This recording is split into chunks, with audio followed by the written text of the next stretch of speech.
Legendary coach Tom Landry is the name most linked to the creation of the 4-3 defense.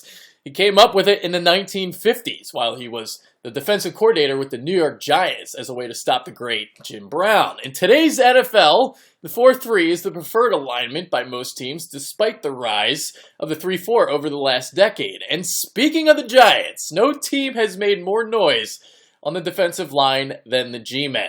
Olivier Vernon and Damon Harrison were brought in to suddenly give the Giants one of the strongest defensive lines in the game, as long as Jason Pierre-Paul can figure out a way to play without that index finger.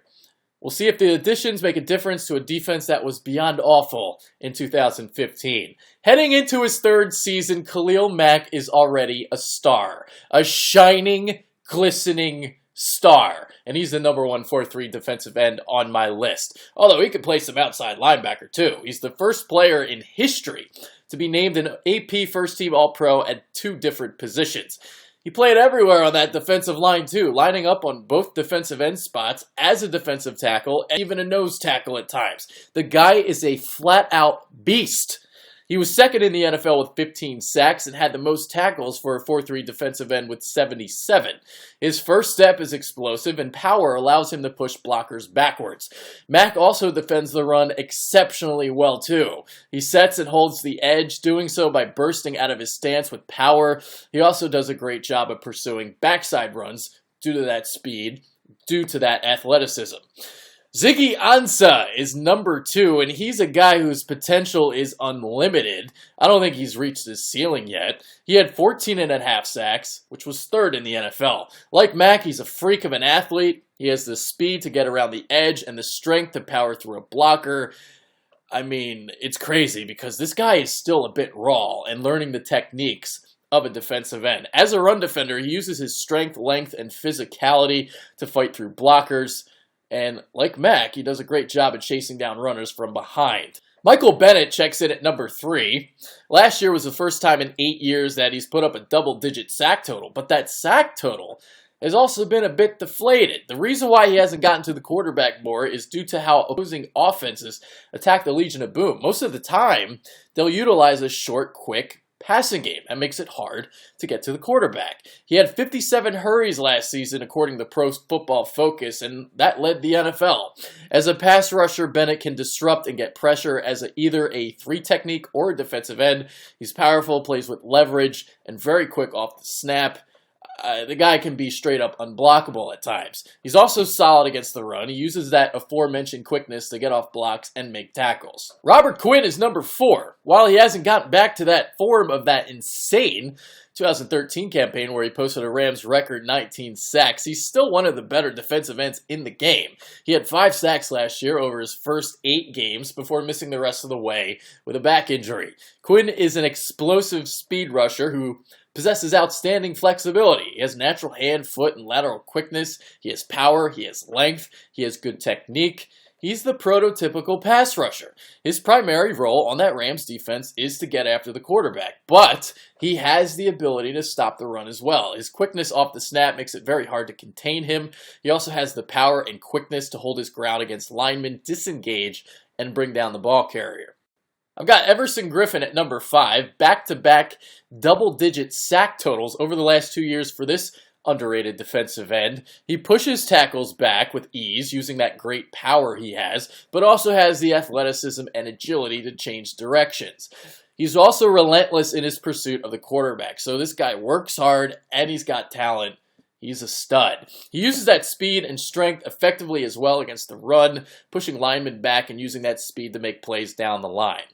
Cam Jordan is number 6. He's versatile. He can play outside and jump inside and was one of the bright spots on that Saints much maligned defense a year ago. He's not a speed demon by any means, but his lower body strength and power in general is among the best out of the defensive ends. His bull rush is exceptional. He uses his powerful hands to easily shed blocks and get after the quarterback. Jordan also uses that power effectively in run defense, penetrating into the backfield using that strength. Carlos Dunlap checks in at number 7. Like Griffen, Dunlap is severely underrated as well. He notched 13.5 sacks last year, good enough to finish 4th in the league. At 6'6", 280 pounds, Dunlap is very athletic for a guy his size to go with great technique. He doesn't do anything explosively, but does a bunch of things really, really well. In the run game, his technique comes into play where he uses his hands well to swat and keep a lineman from locking onto him. Vernon got paid this offseason by the Giants, coming off an impressive 2015 campaign. He's at number 8. He did have the luxury of playing alongside Ndamukong Suh, but he'll be playing with Harrison now, who's not too shabby himself. And don't look at those 7.5 sacks and think he didn't get after the quarterback. The 41 hurries he had proves he was pretty disruptive. He has a very quick first step to go along with the flexibility to bend and turn the corner against tackles. He has power as well, and his bull rush is very, very effective. Where Vernon really improved last year, and why he's in my top 10, is his run defense. He did a fantastic job of setting the edge, and his 50 run stops were the most by a 4-3 defensive end, according to Pro Football Focus. Jerry Hughes is number 9. His sack total took a huge dip last year following consecutive 10-sack years, but I still like his game. The speed rusher has a supremely quick get-off and showcases great flexibility when bending around the edge. He also has the lateral agility to cut across a lineman's face and win inside. In run support, Hughes holds his own despite being just 6'2", 254 pounds, but his speed is what he uses to his advantage, especially in pursuit and cutting off a ball carrier before they can turn the corner. Cameron Wake rounds out my top 10. He's 34 and coming off an Achilles tear, so we'll see if he can remain elite because he was my top-ranked 4-3 defensive end a year ago. When healthy, Wake has great bend and burst off the snap. His shoulder dip to get under the pads of a blocker is insane, and once he gets past that right tackle, he turns on the jets to get to the quarterback. He plays with good leverage and has a non-stop motor. His run-stuffing ability, however, definitely not a strength. Some other guys on this list I think are pretty underrated. Robert Ayers at 11, Jabaal Sheard at 12, William Hayes at 14, Derrick Shelby at 28, and Daniel Hunter at 32. Ayers doesn't put up gaudy sack totals, although he did post 9.5 a year ago. He has a lot of different pass moves in his arsenal, but his run defense is his strong suit. Sheard has a quick get-off and bends the edge really well, and his closing speed is top-notch, and that speed helps him in run defense too. Hayes might be the most underrated guy on this list, and the reason why Chris Long was expendable. He doesn't have a lot of speed or explosion, but his technique and IQ help him get after the quarterback. Shelby got to play with Suh and Vernon in Miami, so we'll see how effective he can be in Atlanta.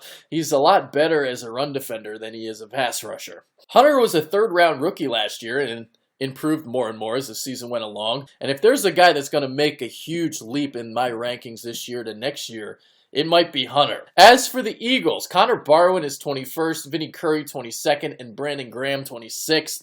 Curry is the one with the potential here. We know about his pass rushing capabilities, but can he be a capable run stuffer as well? It's an area where he's made strides in over the years. Barwin is a jack-of-all-trades type of player, and we'll see if he can effectively make the transition from linebacker to defensive end. Graham moves back to his more natural position. Pro Football Focus and the Madden ratings love Graham a lot more than I do, but he's a solid piece on the defensive line. All right, that's it for this video. Let me know, YouTube, Twitter, Facebook, whatever realm you're watching this on, let me know. Comment. Who's your top 5? Who's your top 10? Who's underrated? Who's overrated? Did you agree with my list? Whatever the case may be, let me know. I'm Adrian Fedke. I'm out. Later.